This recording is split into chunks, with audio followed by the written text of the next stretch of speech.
بسم الله الرحمن الرحيم والصلاة والسلام على أشرف الأنبياء والمرسلين وعلى آله وصحبه أجمعين. رب اشرح لي صدري ويسر لي أمري واحلل عقدة من لساني يفقه قولي. السلام عليكم ورحمة الله وبركاته. My name is Suhaib Jawad, and I will be your host for this show by the name of Islamic Politics in America. Before we dive deeper into the show, we need to understand and realize what the purpose of the show is. Why this name? Why this show? What's the importance of the show? Well, the name, the importance, and the purpose of this show stems to, and goes back to this vision that Hazrat Maulana Mufti Azam America, Mufti Muneer Ahmed Akhoon Sahab has for the Muslims living in not only just America, but all over the West. See, the idea is that politics and Islam aren't two different things. That there's Islam in politics, and there's politics in Islam. And one of the big reasons that he told me and hopes to tell everyone else that we can see through this is, think about this for a second. Imagine this in your head. Close your eyes if you will, if you need to. But what did the Prophet Muhammad sallallahu alaihi wasallam, the last and final messenger, the one who brought the Quran to us, to his ummah, to the ummah of Muhammad sallallahu alaihi wasallam, what did he do in Medina? What was his behavior, his repertoire of people, his character in Medina? Sure, we all learn about the seerah and the history of the Prophet ﷺ, but I feel that we often fail to realize and forget to understand that his life in Medina was a lot about talking about laws and enforcing laws, something that a government does and ought to do. When we think of government, what do we think? We often think of a body of people in these higher echelons of power and this hierarchy of power. And they're thinking of all these ideas that turn into bills once they put that down onto paper.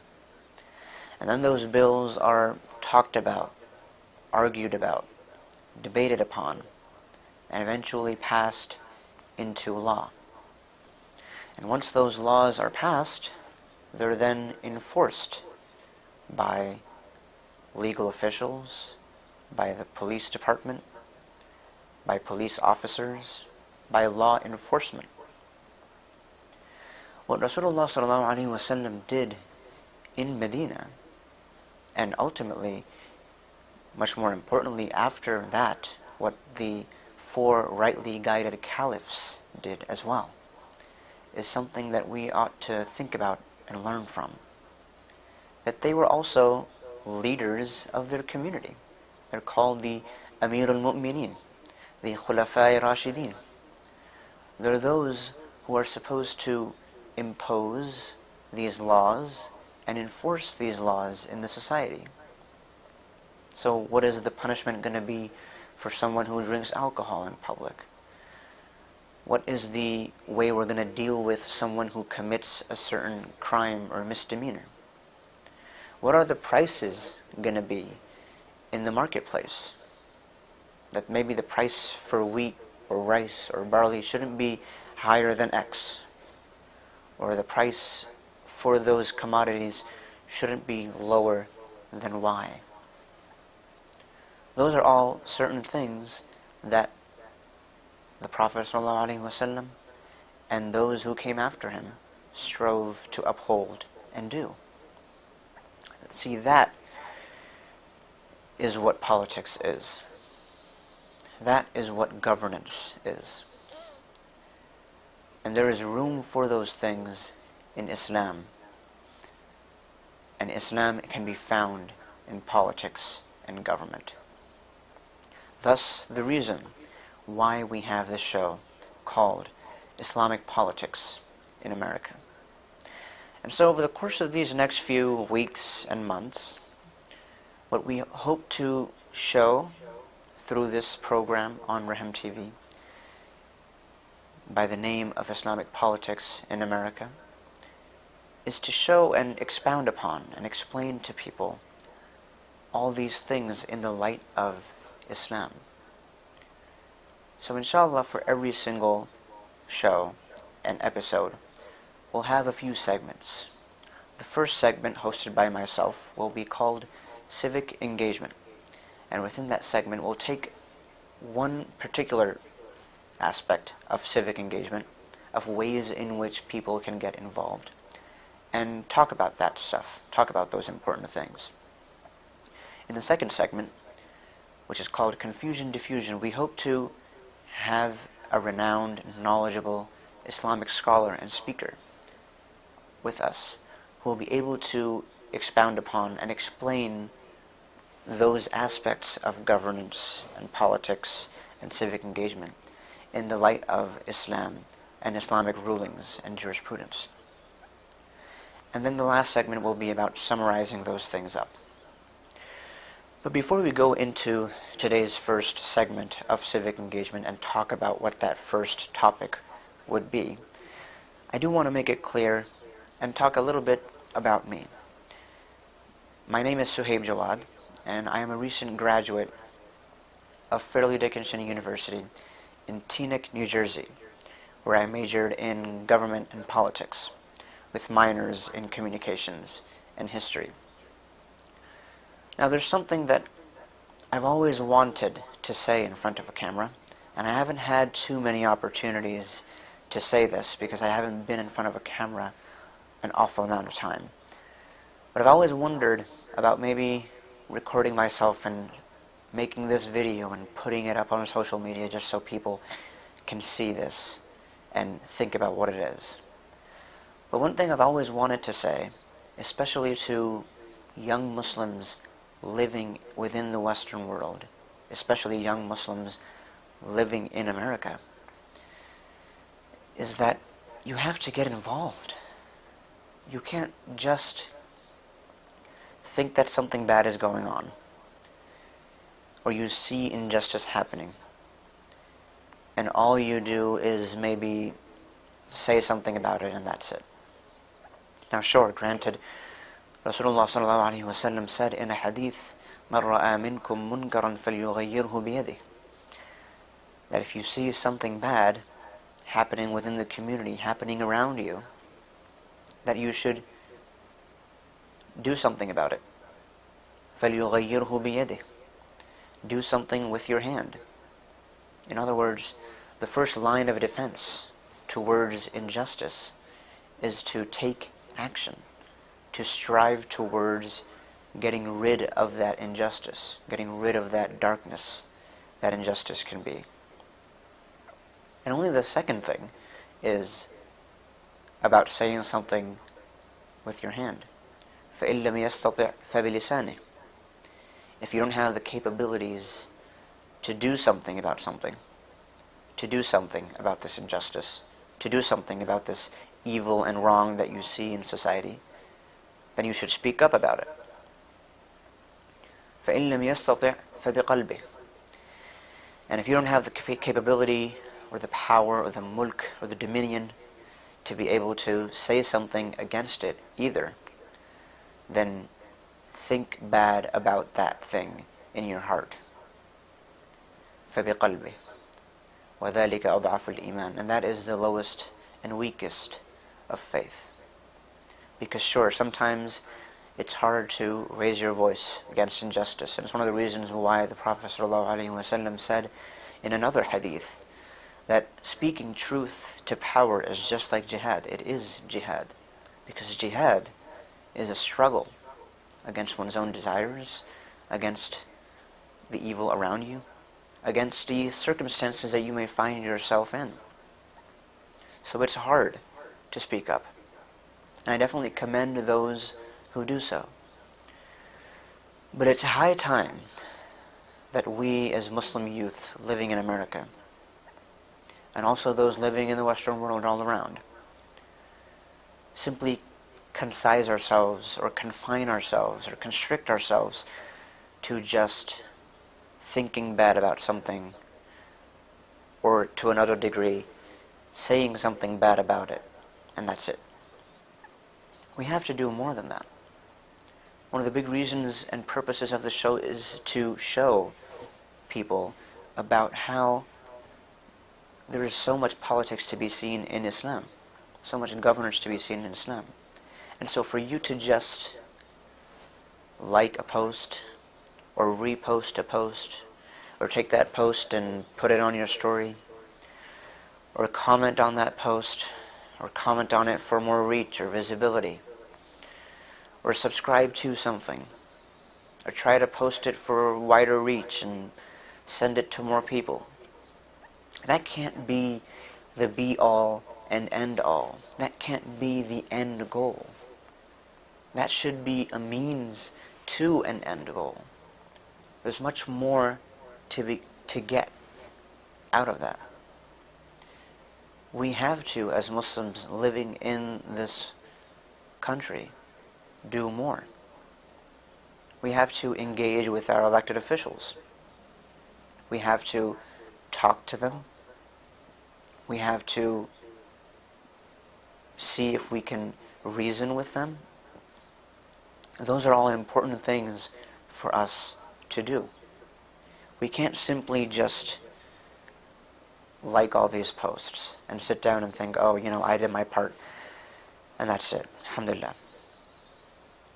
Along with the dua that we're making for any injustice going on around, we also have to take action and do our part. Wherever possible, of course, take our precautions, but go to a protest, or call an elected official, call your representative, call your senator, call your councilman or councilwoman, call your assembly member, call your state senator. Write to all these people. Write to a state senator, a state assemblyman, or a senator, or an assembly member, or your representative. You can write a letter to those people. You can vote. One of the big civic powers that we as Muslims have in this country is to be able to vote. To vote these people out of office. If we think someone is not doing their job, then we vote that person out of office. And we vote in a person who we believe will do the things that we want them to do as they represent us and our beliefs in D.C., in the capital, in the state capital, in Trenton, for example. All those things are important. We can't just sit around and scroll on our phones and like a post and repost it and spread it out for more visibility. We got to do more than that. And representation matters. When we do these things, when we engage in these things, when we try to engage with our elected officials, we realize that we're trying to organize, and we're trying to get people around with us to do these big things, to go to the office of these elected officials and stage demonstrations or protests. And in so doing, we realize that it's also important for us as Muslims to join these upper echelons and hierarchies of power. That we shouldn't just be the ones who talk to these elected officials and reason with them and talk to them and tell them to do something. It reminds me of a personal story, actually, where I went to the State House in Trenton, in the capital, the state capital of New Jersey. And I went there to meet with these assembly members and state senators to talk about different laws and different bills and pieces of legislation that we as Muslims wanted to advocate for, and talk to them and reason with them and get these people, these senators and assembly members, ultimately to vote yes for these bills and pieces of legislation and resolutions. And when I got there along with all these other people to this event, it was called a Muslim Day of Advocacy, and it was done and planned for and executed by the Council on American Islamic Relations of New Jersey, or CARE, New Jersey. And when we got there and when we started sitting down and talking to these legislators and lawmakers and assembly members and state senators, it dawned on me that we had to do more than just that, because I was talking to one of these people about a fairly simple piece of legislation, a resolution essentially, that said that January should be designated as Muslim Heritage Month in the state of New Jersey. As I'm going back and forth with this senator, assembly member, he tells me that I can't vote yes to this resolution. And I ask him why, and he says, well, if I vote yes to this, then tomorrow there will be more different religious and ethnic groups and racial groups that will come to me and say, oh, well, you should vote yes for our resolution that designates March as this Heritage Month and April as this Heritage Month and that. And it made me think, well, why would that be a problem necessarily? And in these arguments and debates and going back and forth with him, I realized that it's important for us as Muslims to be on that other side, to not always be on this side of talking and reasoning with and trying to pick their brain, trying to convince them to do this or do that, or vote yes or vote no. We as Muslims should be in such a high capital of power that we're able to be on that other side, that we're able to decide whether we should vote yes or no on this bill or this piece of legislation or that resolution. That would be the ultimate showing of our power, and that is important. Representation matters. I keep thinking about how we as Muslims, and I'm sure a lot of you as young Muslims watching this and living in America, have seen certain candidates in local office or national office. I mean, think about, say, Zohran Mamdani. That's a candidate right there you look at and you think, wow, this is a Muslim candidate. People sit up straight and think, oh wow, what's going on? Who is this person? What's going on? I've never seen a Muslim in power. Representation matters. Think back to, say, 2016, when London elected its first Muslim mayor by the name of Sadiq Khan, and he's still mayor of London to this day. Those things matter. Representation matters. It reminds me of a story where there's this one guy called Ihsan, and he's coming to the United States from India to enroll in college, go to college and get a higher education degree. And as he's going around and thinking about which college to go to, he's getting his visa, he's applying for this and that, and he's applied to all these different colleges, and he's trying to see which college gives him the most high amount of money, or the best financial package, or which college has the most reputable connections within the industry. He's looking at all these things, and he thinks about a few different universities. He comes down to two universities. One we'll call A, and the other we'll call B. And University A, he looks at that, and he looks at the social media, the website. He's going around and thinking about all these things. And he notices that there's been some unrest and some problems going on for people who look like him at University A. That essentially, to him as an onlooker, as someone on the outside looking at this, that University A isn't very friendly towards people of diverse ethnic backgrounds. So he thinks, well, I don't know, should I go to University A? And then he looks at University B, and he scours their social media, their Instagram, their Twitter. He looks at their website. And as he's doing all these things, as he's going on the website and going on the social media and the Instagram, he notices that the university has been posting all these different people who look like him. That essentially it's not just people of one race or ethnic background. That this university is highlighting different people who look like him. Even in one instance, they highlighted a Muslim student who was part of the Muslim Student Association at that university, among other things. And he looks at this and he realizes, like, wow, this is, someone who looks like me, someone who shares the same religion as me, and he's being kind of satellited or catapulted into this recognition and fame in a way. He's being broadcast to the world on their social media and their website and their Instagram and other places. And there's no problem in doing so whatsoever. They never thought twice about, this person who doesn't share the same religion as, say, maybe the majority of students who go to our university, or this person who doesn't look like the majority of the students who go to our university. They didn't think twice about that, and they decided to purport and show this person on their social media and websites. And it made him feel more content and relaxed and happy about going to this university. And so what ended up happening is he decided to go to University B and not University A.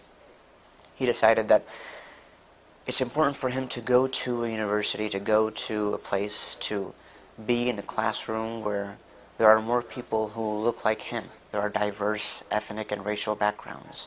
There are people from all walks of life, not just one. There are people who share the same religion as him. There are people who share the same ideas and morals and values as him. And that is what's important when we think about it.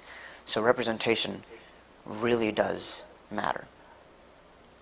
And so I think it's high time for us as Muslims living in this country to, in a way, rise up, to get more involved, to get politically active, to get civically engaged, to use these different tools of civic engagement to get more involved in governance and politics. Because politics, at the end of the day, as one of my professors said at university, is just about who gets what, when, where, and how.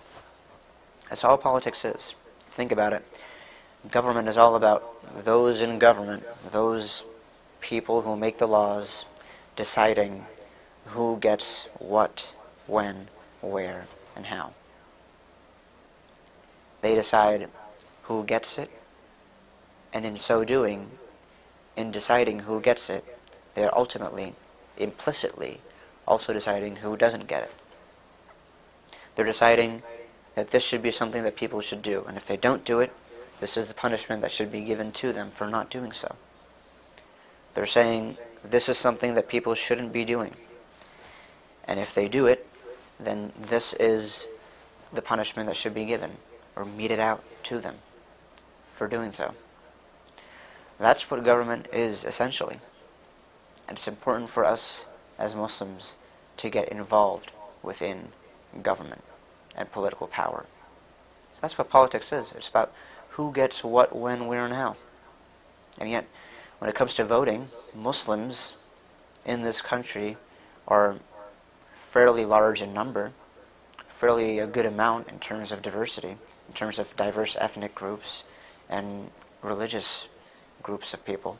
Yet when it comes to voting, Muslims are one of the least likely to vote in elections. Muslims are those who are least likely to get registered to vote. Think about this. How many of you watching this at home right now are even registered to vote? Do you even know how to get registered? Do you even know where to go to get registered?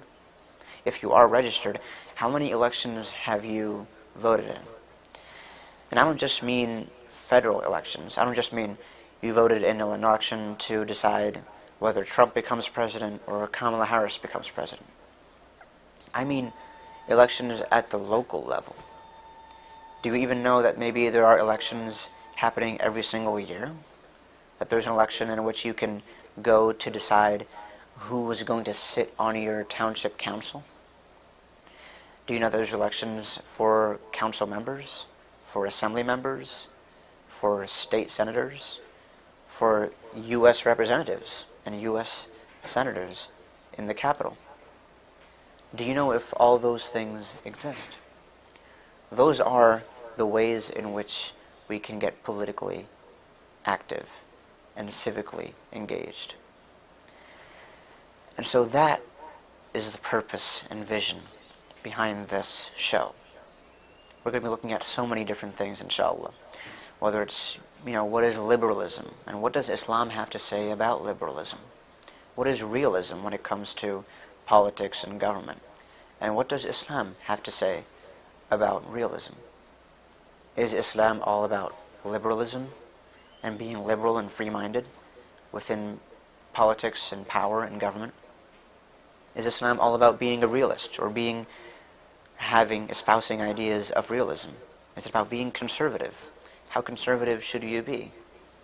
What does Islam say about slavery, for example, and civil rights? That huge movement that took place within this country in the past 60, 70 years. What does Islam say about so many other things with regards to politics and government and governance? That and so much more will be the focal point of this show by the name of Islamic Politics in America, because we want to show that there is no distinction between the two. There's no difference between Islam and politics. That essentially at the end of the day, we as citizens living in this country, as we go about our day-to-day lives, we can't separate ourselves from politics and government. And subhanAllah, the irony of this is that a lot of us, myself included, my family included, so many of us have come from all these different nations and countries. And we came to this country, to the United States, because we saw a land of opportunity. We saw a land where merit is upheld. We saw a place where laws are enforced, where corruption is low, where I can get a job if I show that I have merit. If I show that I have the skills, then it doesn't matter whether I am the brother or daughter or sister or son or father of someone. I can get that job. I can progress in society. There's social mobility for me. In my socioeconomic status, I can rise through those different ranks and places. I won't be staying stagnant in one aspect. I won't be in one single place or on one rung of that corporate ladder. I can move higher with my skills and expertise. If I have good ideas, I can become an entrepreneur and put those ideas to the test by making a business. I can create a business and profit from that business by selling merchandise or ideas or trade with other people regarding what I have. I can do all those things. But I maybe wasn't able to do those things in the countries that we and our families came from. And so we decided to come to this country. And yet the irony is that when we came into this country, we decided to take a back seat from that politics and that government. We as Muslims decided, we're not going to partake in government. We're not going to partake in those laws and that stuff. We're just going to, quietly go about our days, go about our day-to-day lives, live our lives in peace and harmony, and just be on the side. But if you think about it, you really can't live your life without government and politics and governance. I mean, just think about this. You living at home, for example, if, let's say, Wednesday or Thursday is the day during the 7-day work week in which your trash gets picked up by the waste management services. And let's say on a particular Wednesday or Thursday or whatever day that is supposed to happen, it doesn't happen. The waste management facilities, that dumpster truck doesn't come to pick up your trash. What do? In that situation, if they don't come and pick up your trash, what are you going to do? If you wait another week, well, then the trash is going to get more and more. It's going to pile up. It's going to get dirty and stinky. It's going to not be very pleasant in your house. What are you going to do? Well, usually what you end up doing is you have to go to the local township office or the local municipal office for your town. And you go to that office, and maybe it doesn't look super grandiose, but it is at the end of the day a small building which you go to. And you go and meet with the clerk or associate, and you explain to them that, oh, hey, look, this problem came up. The trash man didn't come pick up the trash. I need to have this sorted out. And then eventually, this associate or clerk on the other side will then say, okay, we'll look into this for you, and we'll make sure that next week the trash man comes and picks it up. That's you getting involved in government. That's you getting involved even though you may have not wanted to get involved in government. And so that's just one of the many ways in which we as Muslims, we as citizens in this country, are learning about and becoming more civically engaged and politically active in this country. So, with that in mind, we'll go into the first segment, which is civic engagement, and go very quickly about what it is that we should do to get more civically engaged as we're living our lives in this country. So for the topic for today, I want to go into letter writing very quickly. Essentially, what is letter writing? What does it have to do? When it comes to the basic tenets and foundations of civic engagement, one of the ways that you can take your activism above a level of just liking and posting and reposting and subscribing and commenting and all these things is to write a letter. So essentially, you would write a letter to your elected official. And you can go online and Google, according to your zip code and other things, to realize what is your representative. Who is the person who represents you in your district, in your town, in your state. You find out who that person is, and then you send a letter to them. Now, a few basic things that you should know about your letter is that you should be concise and respectful. It's better to have letters that aren't longer than 1 page. So keep it to 1 page. Keep it concise. Also use language that's formal and respectable. You want to build a rapport and a connection with this elected official of yours. If you write a letter that's very disgruntled, that's very disrespectful, then the other person won't really care about what you have to say and try to problem solve your problem. The other most important thing is to lay out the problem. So in that 1 page, in that letter that you're writing, lay out clearly and quickly what the problem is. And then offer a solution towards the end about what you think should be the solution to this problem. And then you end off the letter by being respectful, and thanking them for their time in reading this letter, and looking at and paying attention and heed to this matter. That is what a letter should look like when it comes to letter writing, when it comes to civic engagement.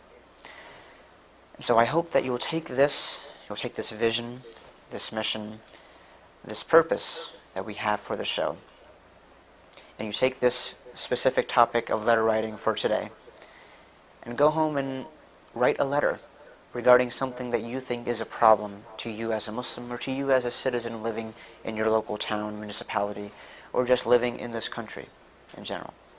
Try to write a letter to an elected official and see where that can go. You'll be surprised by how many times elected officials will respond to your letter and take heed and pay attention to this matter. So with that, we'll wrap things up for this first segment, And I want to thank you so much for being on this journey with me for this show, Islamic Politics in America. Thank you.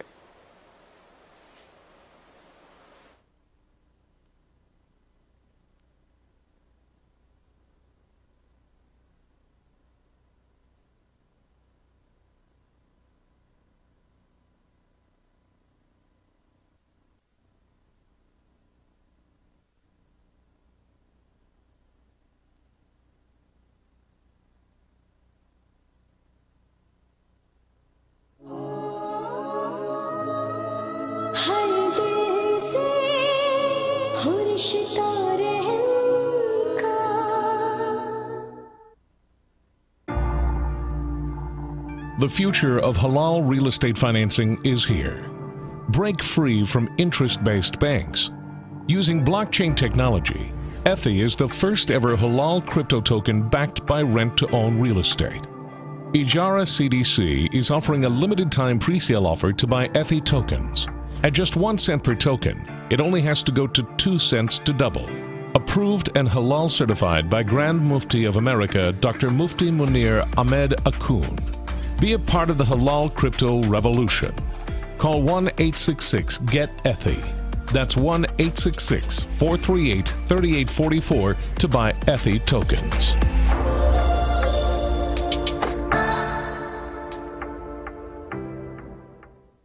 Every day, we face new health challenges. We need a stronger immune defense to enjoy a healthy life. Supplement your nutrition with halal vitamins from Shafi Nutrition to build strength, agility, and immunity. Shafi Nutrition supplements are scientifically formulated and made from premium quality ingredients. Our vitamins help promote healthy heart, eye, hair, and skin health, and potentially decrease stress and anxiety. Shafi Nutrition products are halal certified by Grand Mufti of America, Dr. Mufti Muneer Ahmed Akhoon. Order your halal vitamins from shafinutrition.com or call 1-877-HI-SHAFI.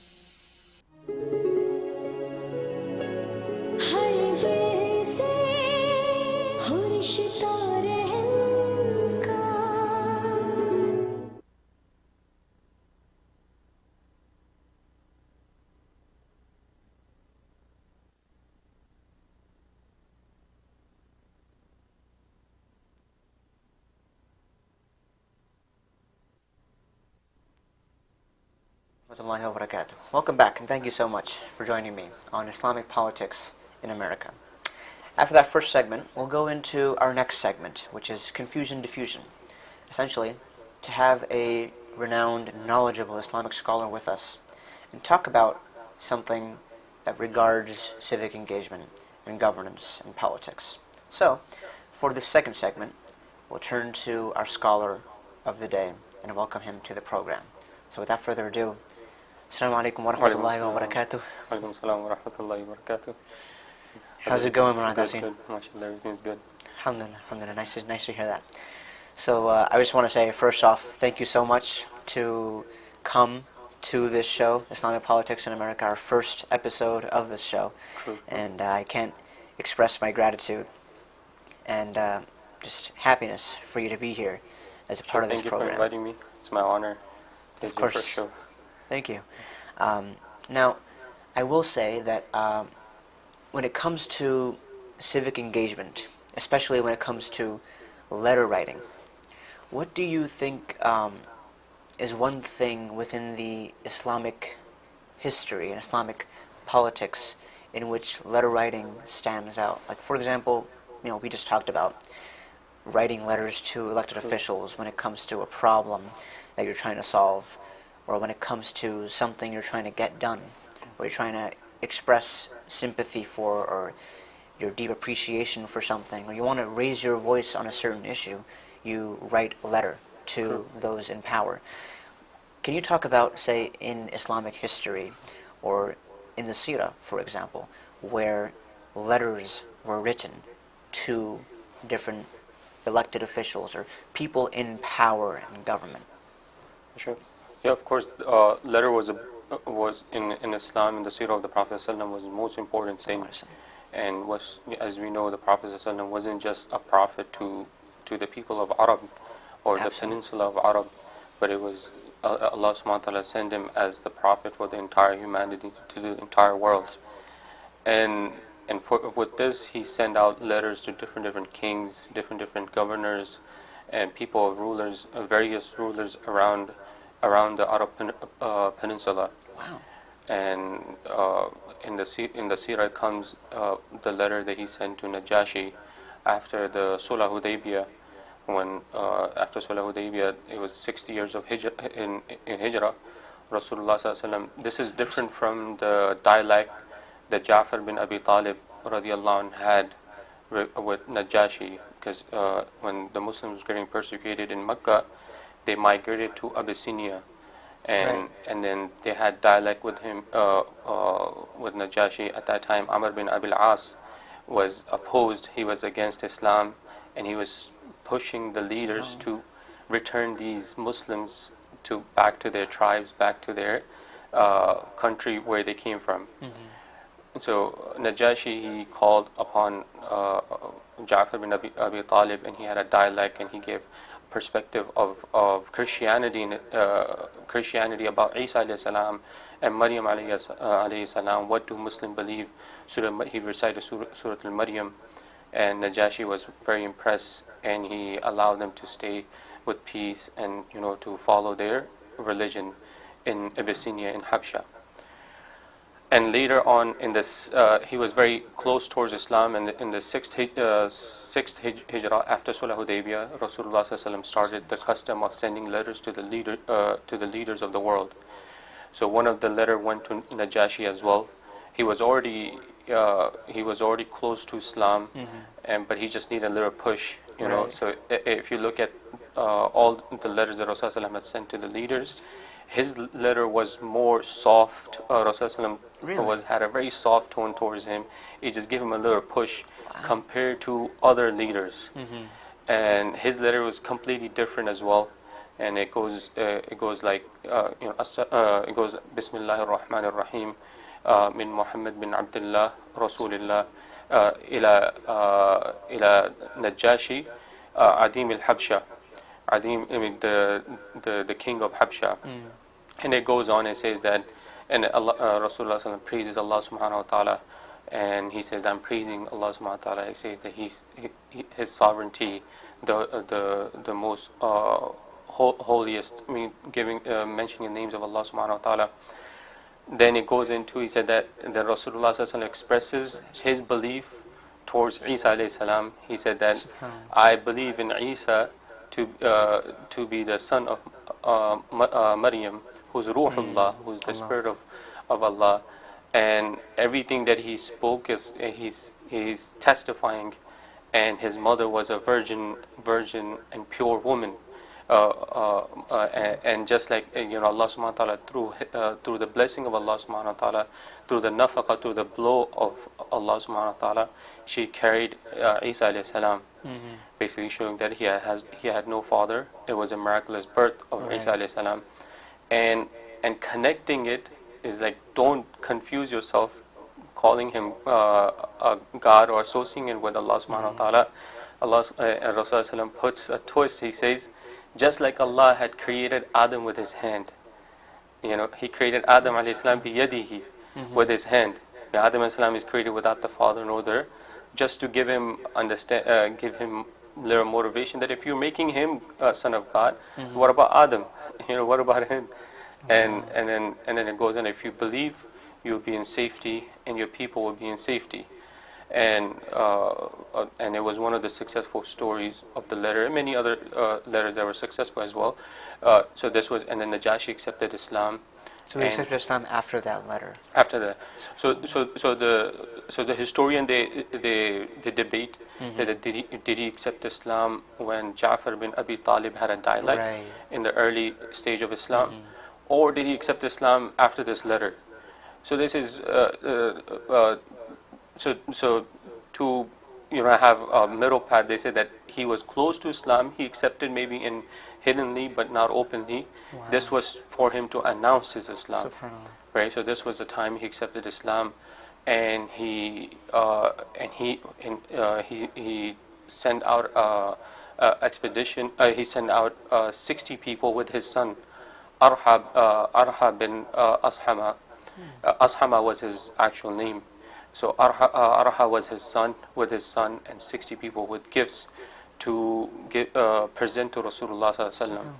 So unfortunately, the ship, there were two ships, and the person that brought the Sahabi that delivered the letter, that is also important, is Amr bin Umayyah Zarmi radiallahu anh. He's the one who delivered the letter, and unfortunately the ship sank, and all those 60 people and the gifts and his son passed away in the tragedy. So it did not reach Rasulullah sallallahu alaihi wasallam. Also send a message that if Rasulullah sallallahu alaihi wasallam wants me to come to Medina and he orders me to come, I will come myself as well. Oh, so Najashi said? Yeah, told his son to Really? give this message to the Prophet sallallahu alaihi wasallam. Wow. It didn't happen, and in the 9th year of Hijrah, close to 9th year of Hijrah, he passed away. Najashi passed away. When he passed away, the same morning that he passed away, very morning, Rasulullah sallallahu alaihi wasallam announced to the Sahaba that your brother in Abyssinia, in Habsha, have passed away. Allah. So let's pray his janazah. So that was the time al-janazah al-ghaib was introduced. And then the scholars, they also talk about when can we do janazah al-ghaib and so on. So it's a different whole debate. So that's Rasulullah prayed his janazah al-ghaib on Najashi. So that was the first janazah al-ghaib? And that was first janazah al-ghaib that was prayed on Najashi. Wow. So the benefit of giving letter, just you have mentioned, has an effect, just like this, a great king who helped the Muslim before, and then now he accepted Islam openly, and he was very receptive towards Islam and accepted, and Rasulullah sallallahu alaihi wasallam is praying his janazah, and it's a great honor for him as well, and for the Muslim. And other story that comes from the seerah of the Prophet sallallahu alaihi wasallam, that he sent a letter to the Roman Empire, Heracles, Heraclius, you call Heraclius. Right. Caesar of Heraclius. It was sent to him. He also he respected the letter of the Prophet ﷺ. So the person who delivered the letter was Dahya Qalbi, Sahabi named Dahya Qalbi radiallahu anh. And significant about the Sahabi that Jibreel would come in his form. Jibreel Islam would come in Dahya Qalbi's form. So he's the one who delivered and void the letter of the Prophet ﷺ to Heracles. So Rasulullah ﷺ sent him towards Damascus to give it to the governor of Heracles. So Heracles, the Byzantine Empire, what's the significance about that? They are mentioned in the Quran, غُلِبَتِ الرُّوم, right. And it talks about the Surah Al-Rum, Roman will take overpower within few years, and that happened within few years under the hand of Heracles. So the Roman Empire, they were defeated by the Persian Empire, and they took over majority of the lands, like Iraq, Syria, modern day Syria, Palestine, and they went even further till up to Egypt. And within few years, within 3 years, took him 2-3 years, Heracles had he did a counter attack, and he was successful, and he took back those lands within very quick, and it shows the miracle of the Quran, right. That it was already predicted and happened within few years. And the letter was sent to him as well. So the story comes in Bukhari as well. The hadith comes in Bukhari, also comes in Sahih Muslim as well, and Tabrani as well narrates as well. So in there, it's a long story about Abu Sufyan radiallahu anh. He haven't accepted Islam at the moment. He was a trader. He used to do business in those areas.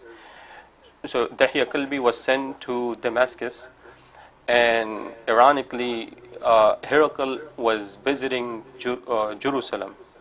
So Damascus and Jerusalem is a very close distance. Right. So so what happened to him the night before this? He sees a dream. He sees a dream. There's a new person, a new leader, taking over his kingdom, and then he woke up with distress and anger. So the courtiers, his advisors, they asked him, "What's the matter? What's going on?" He said that I seen a dream. There's a person who's going to take over, more or less. In the hadith it goes, and he said that there's a person who's going to take over, a leader who's going to take over the kingdom, and they do circumcision, right? So they said, oh, it's the Jews, so it's the Jews. So you just give an order, we'll get rid of them, So it wasn't the Muslim anti-Semitism didn't start in Islam, but it started way before. So it's like we get rid of them, just give an order. There's nothing to be afraid about, So at this moment he's having this conversation. All of a sudden, Dahya Kalbi, radiyallahu an, enters with the letter of the Prophet ﷺ. And the king, he gets worried. Herakal gets worried. Who's this person? So he tells the guard to check, what is his, situation, so that he is circumcised. So he said, he is circumcised. He said, these are the people who are going to take over. So before he read the letter, so it says that Abu Sufyan, at that time he didn't accept Islam, so he was ordered by his guard to bring him. He was in so there's a confusion with Basra. Basra is a city in Iraq. Basra is another city in Syria, very close to Damascus. So he was in Basra. Basra was the hub for trade, and it was a market. It was a big market. So he was there, and he was called by the king of Rome, and Abu Sufyan and of his group. They came into the kingdom. So Herakal wanted to question him about Rasulullah sallallahu alaihi wasallam. It's a lengthy hadith, goes on, and he put his companion back and he put Abu Sufyan in front. So he told the translator that if he says any lie, object. Right? If he says any lie about the Prophet sallallahu alaihi wasallam, object. Told it. So now Abu Sufyan, he mentions more or less in the hadith, said that if I didn't have the fear of my companion, ratting me out, I would have, spoken lie. So he asked him that, is he from a noble family? He said, yes, he is from the noble family. Is he, is there any king in his family? He's like, no, there's no king. Is there any prophets in his family? No, there's no prophets. Does he speak the truth regards to dealing with wealth? He said, yes, of course he speaks the truth. He does not lie. He said that he claimed himself to be a prophet. He said, yes, he claimed himself to be a prophet. Before that, we didn't know anything about prophet, because of course they were mushrikeen. They had no concept of prophets before this. So he's like, this first to us, is a first invention to us. So a series of questions he asked about Rasulullah sallallahu alaihi wasallam. At the end, Herakal is saying that all these questions that I asked, I wanted to be confirmed that this person is true. So at the end, the most touching part, the Herakal, he says that whatever you have said is true, right? Whatever you have said. He said, who follows them? Do the elite follow him or the poor? He said the poor, they follow him. And he come to a conclusion. He said that if whatever you have said, now he's giving dawah to Abu Sufyan, and he's saying Abu Sufyan. He said the reason I asked him for the family, I asked him for the king, is because maybe he wants his kingdom back. For this reason he claimed himself to be a prophet, or someone is a prophet in him, and he it's probably something cool to be a prophet. So that's why he claimed himself. So everything that you have mentioned, he's authentic, and he is the prophet of Allah. But I was not expecting him to come from the Arabs. I was not expecting him to come from the Arabs. I was expecting coming from the Jews, or from from the Bani Israel. That's what he was expecting. And he said that if I get the chance, this was important. He said, if I get the chance to meet him, he said, I would wash his feet. I would wash his feet. And at this moment, and then it was told to read the letter of the Prophet ﷺ, same way, Bismillah ar-Rahman ar-Rahim, min So that's when Muhammad they Abdullah. opened Yeah, that's when he opened it, before he did his entire investigation. Wow. And then he opened up the letter, and the letter was read to him. The Islam Taslim, if you accept Islam, you'll be in peace, you'll be in safety. If you don't, then as I mentioned, he was harsh with the other. So he said, if you don't accept Islam, then the sin of not accepting Islam of the other people who are not, because you keep leaving them in misguidance, their sin will be upon you.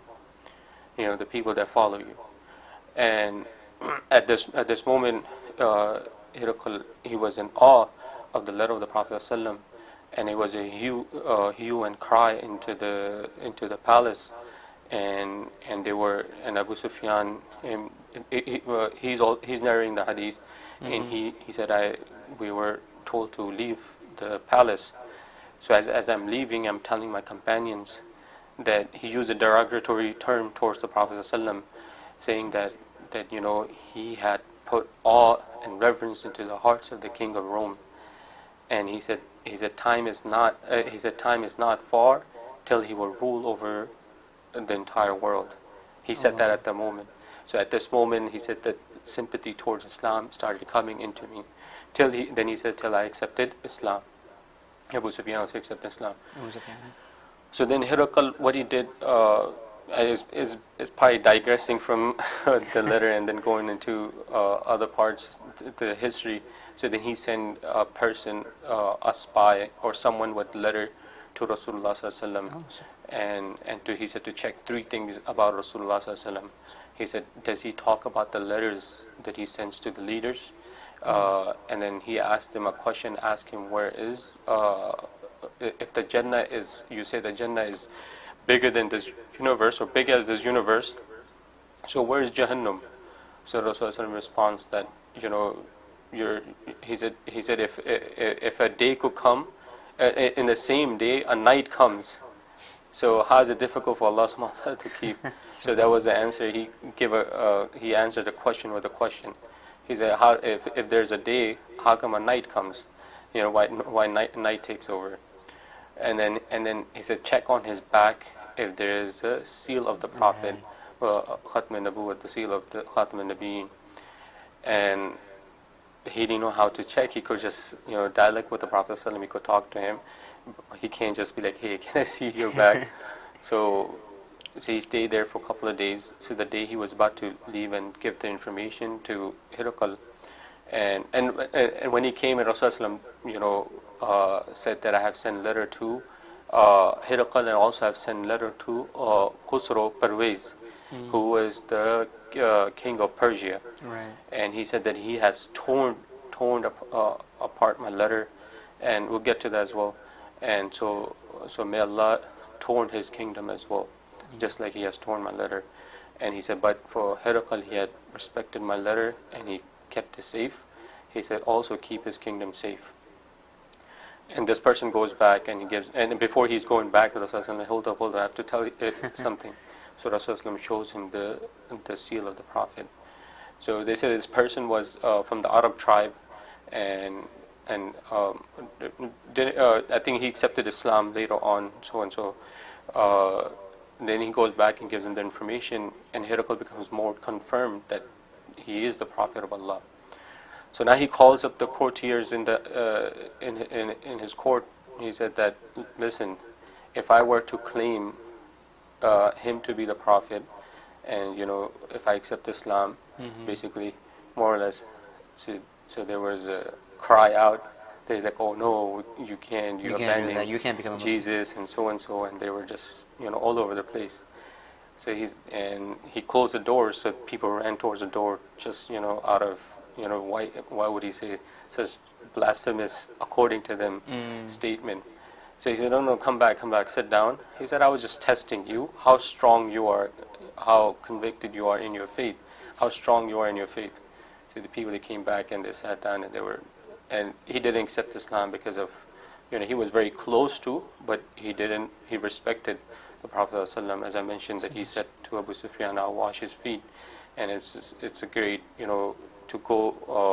It shows that how sympathized and how close he was to, but he didn't accept Islam, and so that went on. He didn't accept, and then within his government there was a person named Muqaykis. Muqaykis, it's just a title of government within the seizure. Muqaykis in Arabic comes. So his name was Jurayj bin Abi Malta. So he, also they call him Binyamin also. In English we say Benjamin. That was his name as well. So he was a governor of Egypt. So a letter was sent to him as well, and he respected the Prophet. He respected the letter of the Prophet ﷺ. And Hatim bin Abi Balta radiallahu anh was the one who envoyed the letter and delivered the letter to him.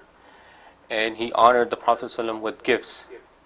So one of the what was uncle with two of his nieces, with Maria and Sirin.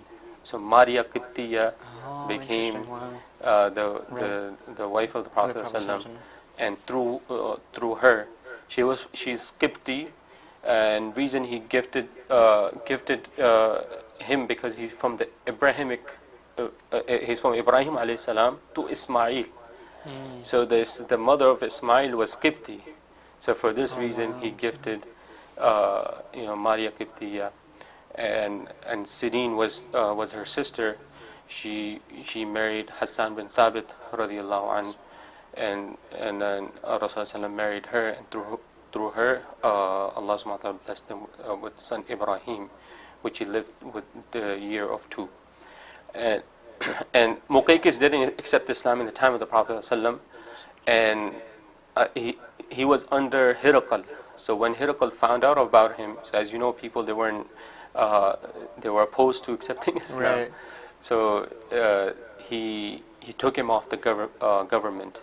Oh. So he took him off the government, and in the time of Umar bin Khattab, when Amr bin Abil As radiallahu anh conquered Egypt, he gave back the reign to Muqaykis.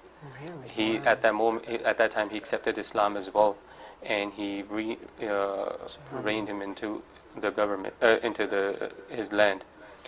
And so as I mentioned, Maria Qibtiyya, Sirin, the uncle, and then gold, clothes, many things were given, and one of the mule the Rasulullah used to ride, Duldul, was also given to Rasulullah by Muqaykis, and also was given a donkey named Ya'fur. So Duldul lived Duldul, the famous mule of the Prophet ﷺ, lived up to the time of Amir Muawiyah radiallahu anh. So he lived very long. Wow. Yeah. So and then it's a lot of history. History, yeah. So it just is mentioned in the books. It's has pertaining to tariq, has nothing to do that you could, So Ya'fur was a donkey.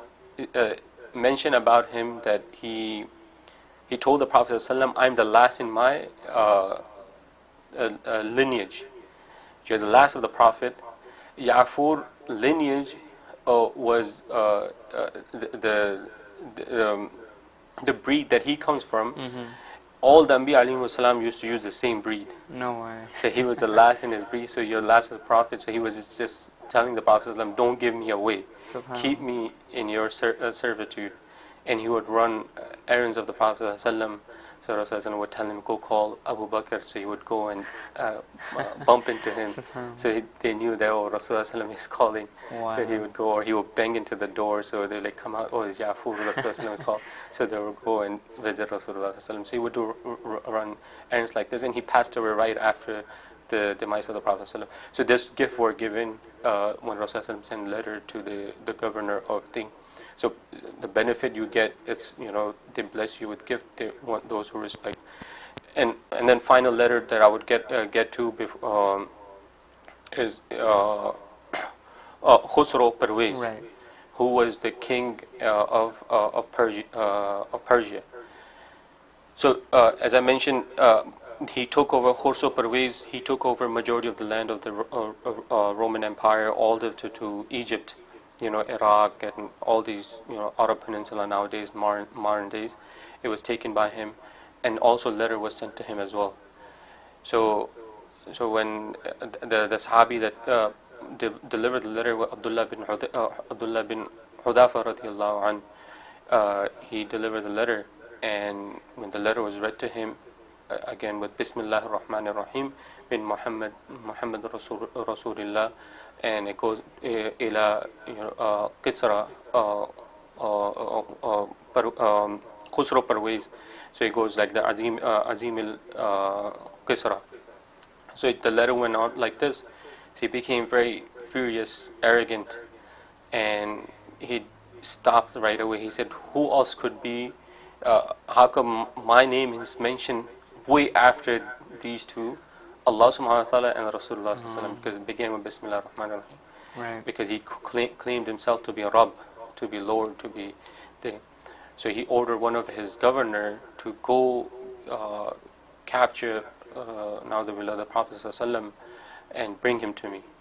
So Badan was the governor in Yemen, and he sent two of his close guards to arrest the Prophet ﷺ, more or less. But he was respectful towards Rasul. He knew who Rasul ﷺ was. So he said that Khusro is the one who gave command, because they treated him as to be deity, as to be God, as to be their Lord. So the command came to him. He didn't see who Rasul ﷺ was. So he went, and these two individuals, they came with 25 soldiers, and when they came to him, so they had long mustache and shaved beards. So Rasul turned his face away, and he said, move out of my sight. He said, who told you to keep faces like this? He said, our Lord did. Our Lord is the one who commanded us to do this. So he said that you have to come with us. And Badan wrote a letter saying that, listen, I will, intercede for you. I'll talk to Khusro. Just go with them, and you'll be fine. So just I'll make it easy for you. So he was trying to get say, captured by these guys. By captures, just go. Don't worry. I'll have your back. It was Rasulullah. So Rasulullah said, I'll answer you tomorrow. So next morning the Prophet woke up, and he told them that go to your Rabb, that tell your Rabb that your Rabb is killed by my Rabb. My Rabb already killed your Rabb. So they're confused. They're like, what is going on? He said, go tell them your Khusro is killed. Wow. And because Rasulullah made made dua that Mazzaqallahu mulkahu, that destroy his, employed his kingdom completely, just like he has employed it and torn up my letter.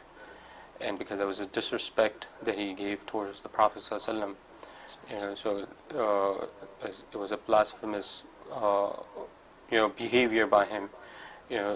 So, and plus this, according to the Islamic historians and even the modern historians, they considered him very cruel king, very lustful, very lustful. He had harem of 3,000 concubines, and so he wasn't a really good king. Compared to Herakl, even the Muslim historians also praised about his, even the Christian historians. And so then so they told him, go back and tell your king that you have been, your Lord, my Rabb, has took care of your Rabb. So they rushed back and told Bazan, and when they tallied the dates, because the information, it wasn't just like text away or right. Video call away or something. So it took time. So when they did, he said that they found out that his son had he couped his father. He took over. It was a military and coup. His father, military coup, and his father ran away from Asfahan he was running away, and he sent a military after him to capture Wow. him. He captured him. He died a very brutal death. He starved him to death, and very brutally mentioned that his son killed his own father. So when this happened, as I said, Rasulullah said that Mazdakallah did, destroy, completely scatter and destroy his kingdom. And they said that the son went into his, secret treasures of his father, and he had medicines, and he had different, liquids. You could say, so in there he said that it had, boosters, testosterone boosters, because he's like, oh, how my father is able to, have 3,000 concubines. So he took one of those medicines, thinking that it would give him strength, but it was poison. So he died because of his father, left something like this, and then after that, within subhanallah, the historian they're shocked that a kingdom such powerful that was giving threat to the Roman Empire, that had reached all the way up to Egypt and taken over majority of the lands of the Roman Empire, and they're scattered and diminishing within 2 years, not even 2 years, within 2 years, within very less time, and they never came back to the glory they were before. And the Zoroastrian, that also, their belief also went away. And after in Khulafa Rashidin, time of the Khulafa Rashidin, they accepted Islam. So it talks, also mentions the miracle of the Prophet ﷺ. The letter was sent to him, and he disrespected Allah subhanahu wa ta'ala, destroyed the complete civilization. Wow. So these were the letters, in the time of the Prophet ﷺ. And then also the Sahaba, they follow the same pattern. They send out letters to the delegations, and letters, envoy, emissaries to the different kings of that time and the rulers of that time. And it's a beneficial thing that you was mentioning. Nowadays we could reach out to our governors, our senators, through letters, to delegation. If you do it, it would have a benefit, just like Rasulullah ﷺ had benefit. Some accepted, some didn't, and because we're doing it with truthness of our heart, so Allah subhanahu wa ta'ala would have an effect, inshallah. All right, subhanallah. What I would say is, there you go. It goes to show that letter writing is very, very important, and you never know what can happen when you send a letter to someone. Just a very last quick question, rapid fire. I just want to get your thoughts on this. In your opinion, what was your favorite letter of the Prophet ﷺ? To any of those, out of these letters that you talked about, what I think do you best was Najashi's, Okay. because it's very sweet the way he is, letting him know that I also believe in the same thing that you believe in. So it was nice. It's good. It's a good lesson for us that if you're talking to someone about this, we could mention the same thing. That if you consider him son of God, so what about Adam alayhi salam? He's created without a father's son. So basically, he put that twist in there, so just to make him think that we're considering him. So what about Adam alayhi salam?